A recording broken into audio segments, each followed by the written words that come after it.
Nous allons donc voir comment procéder à un routage.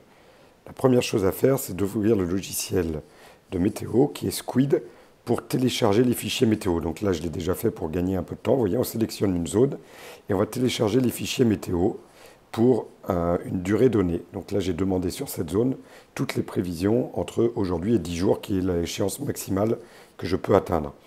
On voit que ces fichiers météo représentent la météo avec des petites flèches. Alors vous voyez, le vent va dans le sens de la flèche. Donc ici, il vient du nord-est et il va vers le sud-ouest.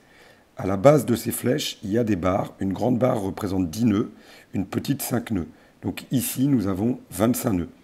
Ici, au centre de l'anticyclone des Açores, nous voyons que nous avons juste une petite barre, donc nous avons 5 nœuds.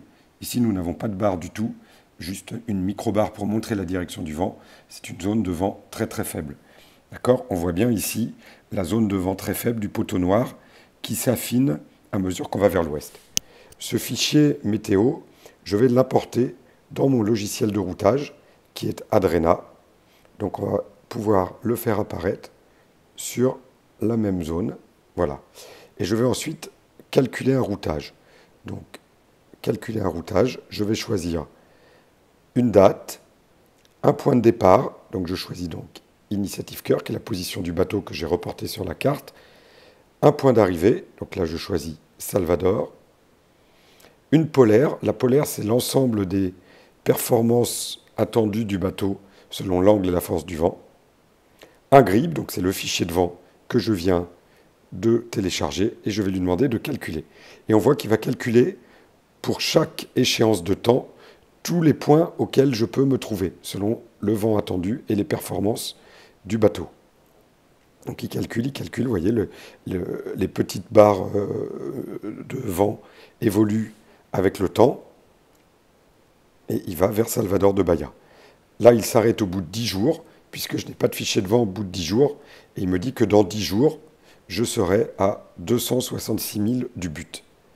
Mais je vais éventuellement lui demander de calculer des routes alternatives, donc je vais lui demander de choisir une route pivot à ce routage pour challenger ce qu'il m'a dit.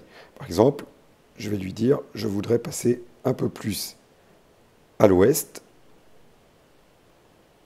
en disant de passer par ce point-ci. Donc là, je force la route et il va me dire si elle sera forcément plus lente, mais si elle est de combien est-elle plus lente. Ce qui va me permettre, moi, de déterminer, par exemple, que si météorologiquement elle est moins risquée, je vais préférer la prendre. Donc ensuite, pour bien le lire, je vais choisir d'afficher les prévisions le long de la route. Voilà.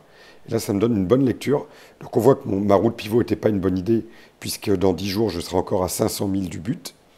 Je peux lui demander de calculer également une autre route pivot pour voir l'alternative qui consisterait à passer le long de l'Afrique. Voilà, par exemple, ici, juste à l'est du Cap-Vert. Je demande de calculer une autre route pivot. Et on voit qu'il est reparti du point ici de pivot que j'avais sélectionné. Et encore une fois, il se retrouve bien derrière le routage initial. Donc cette alternative, à ce stade, n'est pas envisageable. On voit que sur la route principale qu'on a retenue, ici, il va y avoir un alizé plus faible. C'est pour ça que dans 10 jours, donc dans 10 jours, nous serons le 17, on sera encore à 266 000 du but. Donc on est dans une arrivée prévue non, dans 10 jours, nous serons même le 18. Donc pour l'instant, on est une arrivée prévue plutôt le 19, ce qui est beaucoup plus lent qu'initialement prévu. L'alizé est moins favorable, mais ça peut encore évoluer.